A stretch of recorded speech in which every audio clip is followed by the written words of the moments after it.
I've seen 2 overdoses, and I helped bring one back. And it's like people, they leaving the earth. You can see them leaving the earth, basically. An opiate overdose, what it does, it affects the lungs. That person is unable to breathe anymore. The mechanism in the brain, which tells them to breathe, is actually turned off by opiates. You're looking at them, they unconscious, you can't get them to respond. Basically, they're dead. Their lips may be turning blue. They may be cold, gurgling, which sounds like if they're actually snoring, but they're actually having difficulty breathing. And that's why when you see someone that's hunched over, it's always good to like help them sit back, because if they're hunched over, they're actually having a hard time breathing.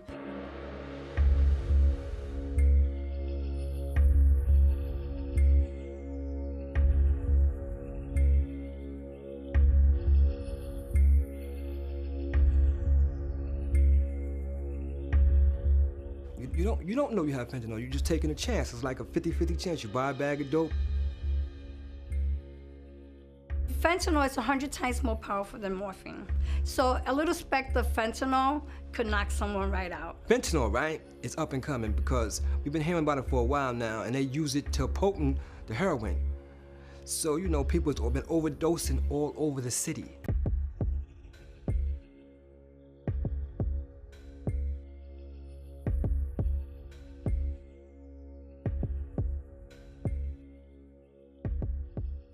Harm reduction is a practice that believes that drug users have the right to know what they are doing and how they should do things to keep people alive.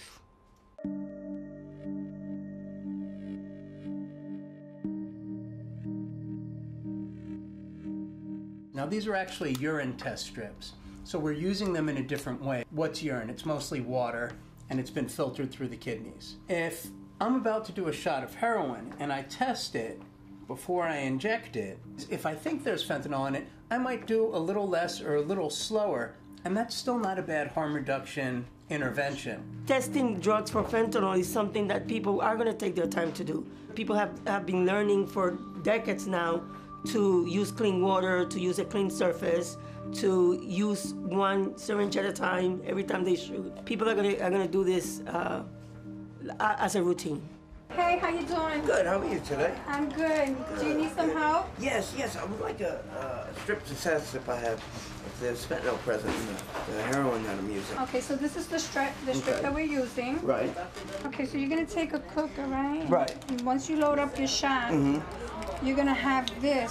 Right. You're gonna open it. You're gonna hold it through the blue tip.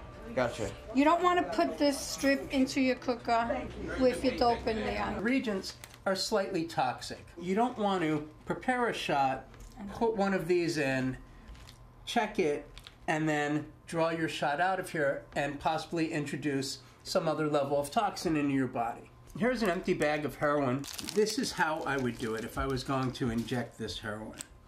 Let's say I draw the shot up.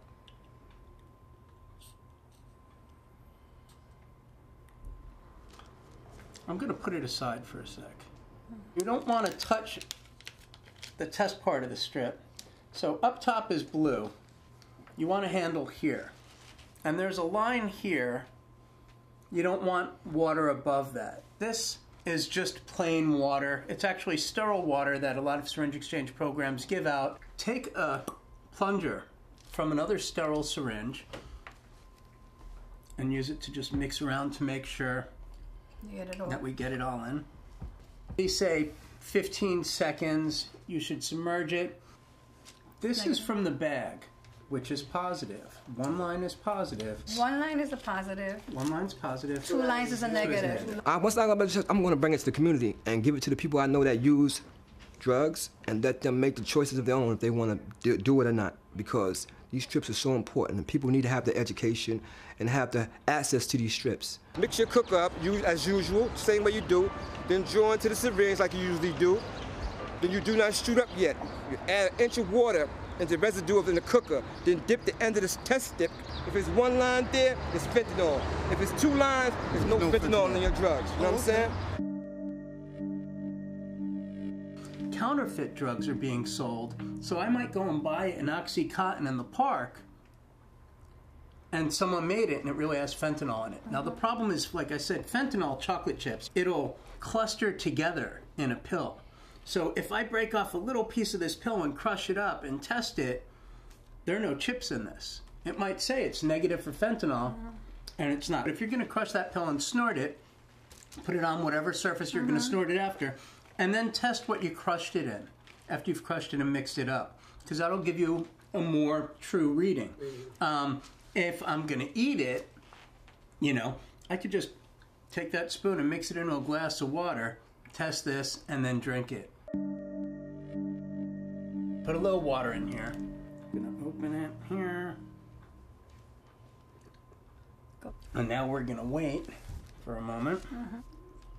And yeah, I can see this line coming out. So this bag tests positive for fentanyl. Having Narcan and a buddy is going to save your life in the event that you do go out, okay? Sounds so good. Go slow. Right. You don't know how much is in there because we're only detecting presence. Right. You're going to get a buddy? Yes, definitely. One of the things we talk about is people that are using drugs, we ask them not to use alone, to use the buddy system in the event that there is a possibility for an overdose, that someone would be able to save them and bring them back. But now there's also another tool, which we have the strips, the fentanyl strips, that people are able to test their drugs before they even use them. And it's a great tool for prevention of overdose, and it's really cheap. It's $1 a strip, and it's totally worth it because you don't want to have to call someone and give them the news, listen, your loved one died of an overdose, when it's actually preventable.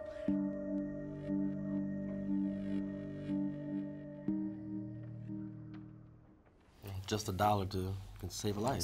Like she said, it's actually preventable. Well, it's finally getting more national as well as local attention, but opiate addiction, whether by needle injection or from popping pills, is a deadly and growing threat.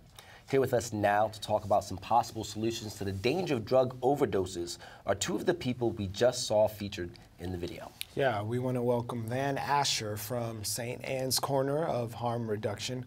Welcome to BK Live and in person. Thank you. Pulled you out of the TV screen.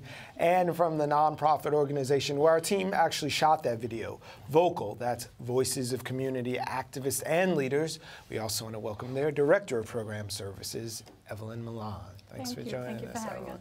Thanks for being in that video and sharing some of this knowledge, because for a lot of us, that's the first time that we ever heard of fentanyl. So just break down what the poor man's definition of fentanyl is for me.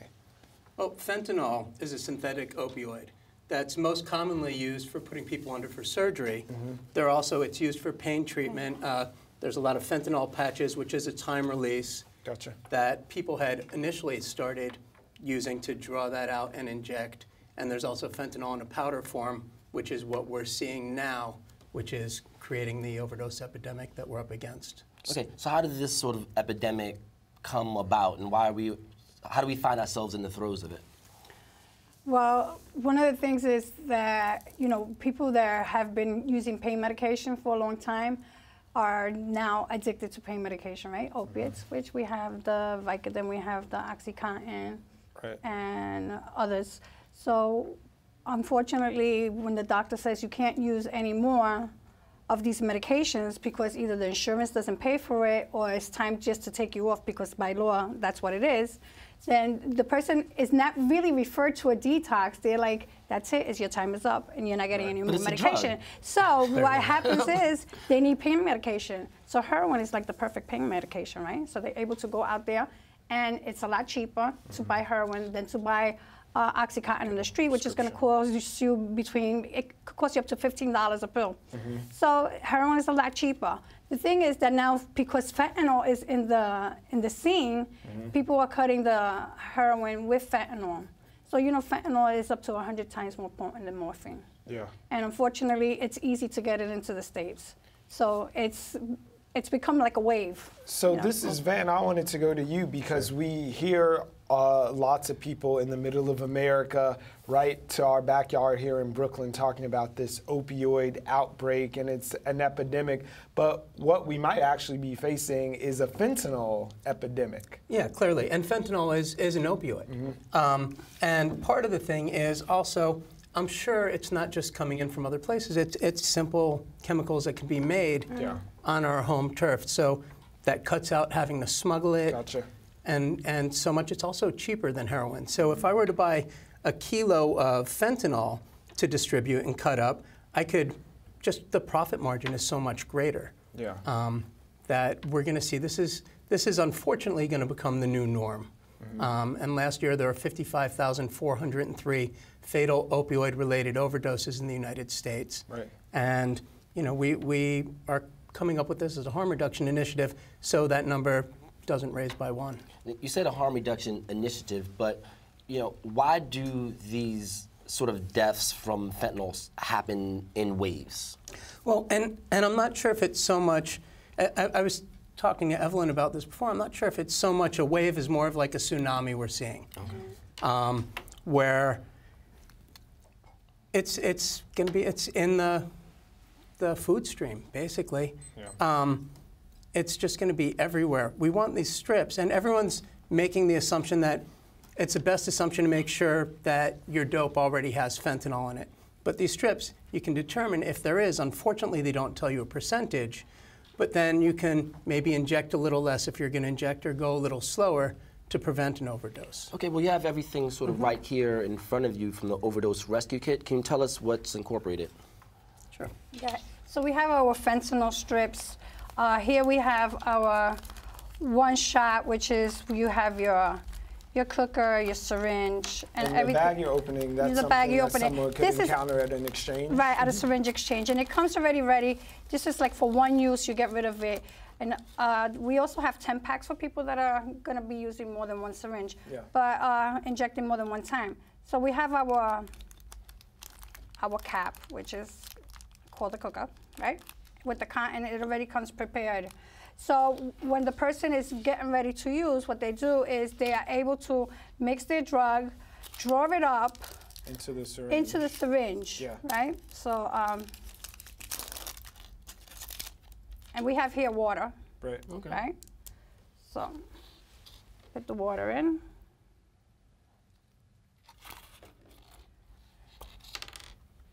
Now, I noticed in the video that we saw that you actually train and walk people through it. Right. So that's really important because we want people to do this right. What the person's going to do once they have their drug ready, they're going to draw it up. Right. Right? They're going to cover it up, cover the syringe, and then you could take the next step. Other way. Yeah, I can't. Yeah. She doesn't have her glasses on. Sorry.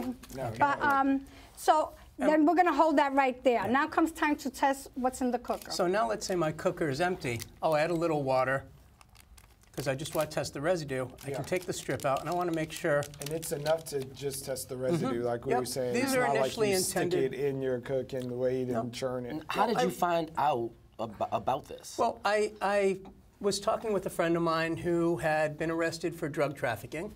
And when he was released, he went back to his home state and was living on Cape Cod. And he opened some three-quarter houses, some sober houses for people just getting out of jail or out of treatment. And there's such a rush of overdose on the Cape that he was drug testing. And he told me people were actually seeking out fentanyl there, which we're not seeing as much in New York because a lot of the screenings for parole or for certain jobs weren't looking for fentanyl. But because it's so much more powerful, people were overdosing. So that made me think of the idea of, well, maybe we should start testing since it's something we're seeing. And then doing research, I found out that safer injection facility in Vancouver called Insight had already done this. So I made sure I got the same strips. I spoke with them about how they were using them. And started. And this is the strip, which you guys saw in the video. You want to hold it by the blue. Yeah. And you want to just dip it and hold it for about 15 seconds, and it'll just absorb enough that you'll get a result. And this, we're going to, I'm sure, see a negative result because it's just water. Which is the two lines. Yeah. So Evelyn, this is just another tool in the process that you guys, it's like harm reduction. Harm reduction. So explain to us why harm reduction is the preferred method, because I know there are people who are shouting at the TV saying, I don't want to spend $1 more on anything with these junkies. Like, why should they? That's probably not one of their children. That's why they're saying until that. it is. Until so it is, explain to us unfortunately. about just the concept of harm reduction. Well, the harm reduction is we're going to meet this drug user where he's at, right? I can't change nobody's mind. Right. But what I can do is educate them, and they could become empowered and know how to use safely. So one of the things about fentanyl is that fentanyl is a quicker high. So once they inject, they're going to feel a lot quicker. It's going to be a lot deeper. But Hence the buddy system too. That's so important. Yeah. That's one of the things we talk about. Is you're going to test your drug after you load up your shot. You have a choice to make. If it comes back positive, so hopefully you have someone that you can say, listen, I'm going to take care of myself. If you don't hear from me, watch out for me. You know, come and be, you know, by my side. Important thing, have Narcan, naloxone. Okay? So you want to have the naloxone.